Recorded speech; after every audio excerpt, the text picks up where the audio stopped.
అక్క అక్క ఎవరు? ఒరే తమ్ముడు నువ్వా? పెళ్ళైన తర్వాత మమ్మల్ని పట్టించుకోవడం మానేసావురా. రండి కూర్చోండి. రా. ఏంట్రా సడన్ గా ఎలా వచ్చారు? ఇక్కడ దగ్గరలో ఫ్రెండ్ పెళ్ళి ఉందక్క, అలా వెళ్ళే దారిలో నేను చూద్దామని వచ్చాం. పెళ్లికేంటి ఇలాగే వెళ్ళిపోతారా? ఏమైందక్క? లేకపోతే ఏంట్రా, అమ్మాయిని చూస్తే ఒంటి మీద నగలు లేవు, నువ్వు చూస్తే ఎలా ఉన్నావు?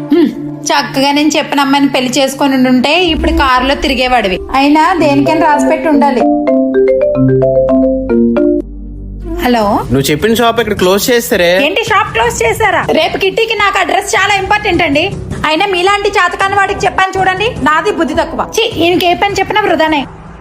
ఏంటక్క బావని అలా తిట్టేస్తున్నావు? బావింటికి వచ్చేదంటే ఎందుకంటారా? లక్షల లక్షలు కట్నం తీసుకొని ఏమనంటే ఊరుకుంటామేంటి? అందుకేనక్క నువ్వు చెప్పిన అమ్మని పెళ్లి చేసుకోలేదు. రేపు పొద్దు నేను ఒక మాట అంటే ఆ అమ్మాయి అర్థం చేసుకోకుండా సేమ్ నీలాగే తిరగబడి విలువ లేకుండా మాట్లాడుతుంది. కానీ ఈ అమ్మాయి నలుగురిలో నా విలువ కాపాడుతుంది. నా కష్టం విలువ తెలుసుకుని నన్ను గౌరవిస్తుంది. ఒక మగాడికి ఇంతకంటే ఇంకేం కావాలక్క? అందుకేనక్క ఈ అమ్మాయిని పెళ్లి చేసుకున్నాను.